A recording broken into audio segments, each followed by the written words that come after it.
Welcome to এসএসসিএন BSL স্টুডিওতে আমি বুলবুলি এবং আমার সঙ্গে ভারতের দুই প্রাক্তন তারকা জাতীয় ফুটবলার ভাস্কর গাঙ্গুলি এবং অ্যালভিটো ডি কুনহা।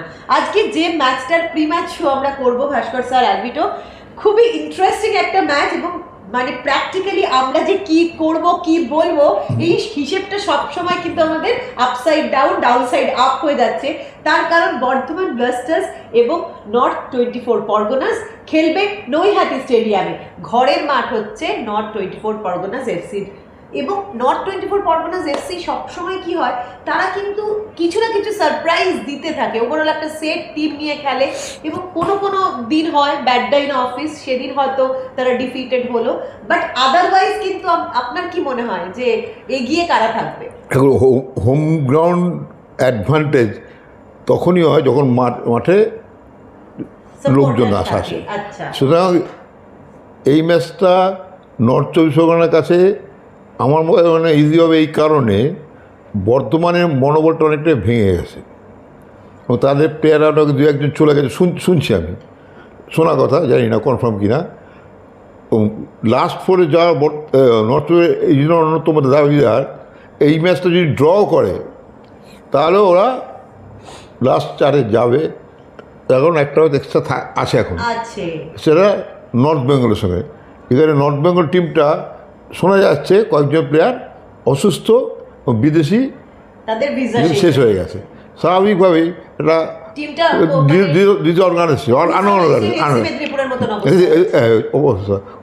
আনঅর্গানাইজ হয়ে যাচ্ছে, ওদের ডিউটিটা সেট করা খুব মুশকিল হয়ে যাবে। সেক্ষেত্রে আমি বলবো আমার যা ফুটবল বুদ্ধি যেটুকু আছে তাতে আমার মনে হয় নর্থ 24 পরগনা 100 ওভার 88% অ্যাডভান্টেজ পজিশনে আছে লাস্ট ফোরে যাওয়ার জন্য। অ্যালভিটো, কি হলো বর্ধমান ব্লাস্টার্সের? কারণ একটা সময় মনে হচ্ছিল দে আর দ্য শিওর নাম্বার 4, কিন্তু কি হলো? মানে লতিফ ছিল, ক্রিস্টোফার আসার পরে কিন্তু একটা চেঞ্জ হয়েছিল দলের মধ্যে, তারপরে আরেকজন যে বিদেশি ছিল আরেস্টাইন, সে একটা টোটাল ব্যাপারটা বর্ধমান ব্লাস্টার্সকে মনে হচ্ছিল একটা টিম যেটা আমরা আগে থেকে সেরকম ভাবে নোটিস করিনি। আগস্টিন আসার পর মানে সব দিকটা পারফেক্ট ছিল, কি হলো টিমটা? সব থেকে বড় সেটব্যাক সেটা হচ্ছে কোপা টাইগার্স ম্যাচ, যেটা ওরা হয়তো ভাবতেই পারেনি ওই ম্যাচটা ড্র করবে। সেই ম্যাচ আমার মনে হয় ভাইটাল 2 পয়েন্ট ওরা লস করেছে। ওই ম্যাচে যদি ওরা 2 পয়েন্ট পেলে তাহলে কিন্তু ওরা 20 পয়েন্ট, একটা ম্যাচ জিতলে তারা কিন্তু ডেফিনেট কন্টেন্ডার্স ফর দ্য টপ 4। কিন্তু এখন এমন পরিস্থিতিতে আছে অন্য রেজাল্ট জন্য হয়তো ওয়েট করতে হবে। এইবার আজকের ম্যাচে ওরা যদি জিতে যায় তাতে ওরা জানে না কি ওরা কোয়ালিফাই করবে কি করবে না। কারণ তুমি দেখো আজকের ম্যাচ ওরা যদি জিতেই বা যায়, নর্থ 24 পরগনা 19 পয়েন্ট, তারা লাস্ট ম্যাচ জিতলে 22 পয়েন্ট। নর্থ বেঙ্গল যদি দুটো ম্যাচ জিতে তাহলে ওরা চলে যাবে 23 পয়েন্ট। সো এরা কিন্তু নিজের প্রবলেমটা নিজেরাই এই সিচুয়েশনটাকে ক্রিয়েট করেছে। কোপা টাইগার্স আমার মনে হয় এটাই ওদের কাছে একটা turning point. Howrah Hooghly warriors definitely better team, better side, ফুল স্ট্রেংথ নিয়ে নেমেছে, সেই কারণে হয়তো তারা হেরেছে সেই ম্যাচটা। বাট আজকের ম্যাচ আমি তাই বলবো, পরে কি হবে না হবে আমরা কেউ জানি না। Go and win this match and then let's wait and see what happens. কারণ অনেকবার এরকম হতে পারে অন্য রেজাল্ট হয়তো তাদের ফেভারে থাকতে পারে। তো the best thing is when you can go and give everything, when you can go and give your 3 points, আমার মনে হয় ওটাই দরকার আর সেটাই ওদেরকে আজকে করা উচিত। Bardhaman Blasters Howrah Hooghly warriors better team, কিন্তু এই হাওড়া হুগলি ওয়ারিয়ার্সকে 4-1 হারিয়ে ওরা কিন্তু এই লিগ টেবিলের এই ড্রিমটা দেখানো শুরু করেছিল। কিন্তু সেখানে তিনটে এরকম ফরেনার যারা এসে চেঞ্জ করে ফেললো পুরো টিমটাকে। সমস্ত আমাদের যে Bengal squad, Indian squad, interstate squad, তারা দুর্দান্ত পারফর্ম করতে শুরু করেছিল কোচ সন্দীপ নন্দীর আন্ডারে। আপনার কি মনে হয় যেখানে মোটিভেশনটা কোথাও একটা লুজ করে গেল? কেন একটু আগে যেটা অ্যালভিটো বললো যে কোপা টাইগার্সের সঙ্গে ড্র করা ফ্যাক্টর হয়ে গেল, ওরা ওই ম্যাচটা এত ইজি নিয়েছিল যে মেরে দেওয়া ভাবনাটাতে 2 পয়েন্ট লস হওয়ার বিপদে পড়ে গেল। সেই বিপদ থেকে এড়িয়ে আসতে পারছে না, পারবে বলে আমার মনে হয় না। কারণ এই কারণে বলছি, নর্থ 24 পরগনার ওদের সঙ্গে খেলা নিয়ে 2 খেলা বাকি আছে। ওরা আজকের ম্যাচ যদি 1 পয়েন্ট পায় তাহলে 21 হয়ে গেল, আর ওরা 19 থেকে 20 আউট হয়ে যাচ্ছে। যদি যেতেও আর নর্থ ইস্ট যদি কালকে 26 তারিখের ম্যাচে যেতে ওদের 22 হয়ে যাবে। 22 পয়েন্ট হচ্ছে টার্গেট পয়েন্ট। আর আবার যদি নর্থ বেঙ্গলের পক্ষে খুব ডিফিকাল্ট পরপর দুটো ম্যাচ জেতা, যে যা টিমের যা অবস্থা শুনছি এই মুহূর্তে, কারণ ওদের 2-3 ম্যাচ থাকছে অসুস্থ, মেন প্লেয়ার, স্ট্রাইকিং জন্য প্লেয়ার নেই। খুব স্বাভাবিকভাবে নর্থ বেঙ্গল থেকে আমি খুব একটা বেশি আশা করছেন এই মুহূর্তে।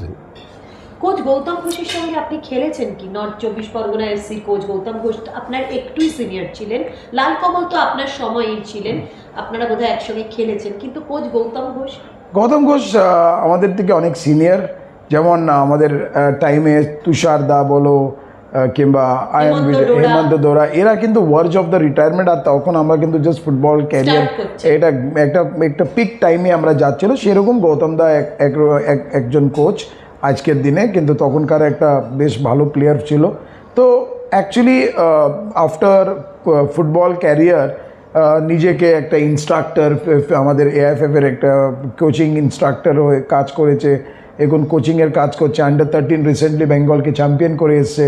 তো যথেষ্ট এক্সপিরিয়েন্সে সিএফএলে শ্রীভূমিতে কোচিং করিয়েছে। তো এই প্লেয়ারগুলোতে সবথেকে বেশি আমার মনে হয় ওই চিনে, কারণ হচ্ছে নবাব ভট্টাচার্য কিংবা লাল কমল বমেক আর এদিকে আমাদের গৌতম ঘোষ, তারা মিলিয়ে একটা টিম করেছে।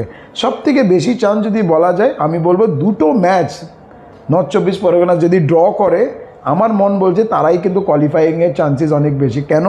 তুমি দেখো, যদি দুটো ম্যাচ তারা ড্র করে তাহলে ওরা 21-এ শেষ করবে। আর মিদনাপুরের এগেনস্টে যদি এরা জিতেই বা যায় আমাদের নর্থ বেঙ্গল, তারা কিন্তু 20 আর লাস্ট ম্যাচ যদি নর্থ 24 ড্র করে 22-এ শেষ করবে। 20 আছে এখন। নর্থ 24 পরগনাসের তো আছে, মানে 19 আছে, দুটো ড্র করলে ওরা 21-এ শেষ করবে। হ্যাঁ, এবার ওদিকে একটা উইন আর একটা ড্র করলে নর্থ বেঙ্গল, তারাই কিন্তু 21। তখন কিন্তু head to head north 24 Pargana এগিয়ে আছে। তো সেই কারণে আমি বলছি ম্যাথমেটিক্যালি ওয়াইজ যদি আমরা দেখি, তাহলে আমার মনে হয় নর্থ 24 পরগনাসের chances of qualifying are much more. What is actually head to head? এটা কি ফার্স্ট ম্যাচের রেজাল্ট? হেড টু হেড দেখো, সেকেন্ড ম্যাচ অটোমেটিকলি যদি ড্র হয়, তার মানে ফার্স্ট লেগ কি হয়েছে সেটা দেখতে হবে। যখন দুটো টিম একই পয়েন্টে শেষ করছে, তখন কিন্তু অটোমেটিকলি হেড টু হেড দেখবে কি ফার্স্ট ম্যাচ রেজাল্টটা কী হয়েছে। এবার ধরো ফার্স্ট ম্যাচ ধরো একটা টিম জিতেছে, সেকেন্ড ম্যাচ আরেকটা টিম জিতেছে, তখন কিন্তু গোল অ্যাগ্রিগেট কাউন্ট করা হবে। তো এই জায়গায় যেমন আজকে আরেকটা ম্যাচ, যেটা আমাদের হাওড়া হুগলি ওয়ারিয়ার্স আর সুন্দরবন যারা খেলবে, সেই ম্যাচেই তুমি দেখো যদি হাওড়া হুগলি ওয়ারিয়ার্স হেরে যায়, তাহলে সুন্দরবন কিন্তু অটোমেটিকলি সেকেন্ড হয়ে যাবে। এবার গোল অ্যাভারেজে সুন্দরবন অনেক পিছিয়ে আছে, হাওড়া এগিয়ে আছে, কিন্তু কেন যে সেকেন্ড পজিশনে যাবে সেটা হচ্ছে হেড টু হেড। দুবার কিন্তু সুন্দরবন তাদেরকে হারিয়ে দিয়েছে। ফার্স্ট ম্যাচ 1 গোলে জিতেছে আমাদের কল্যাণী স্টেডিয়ামে।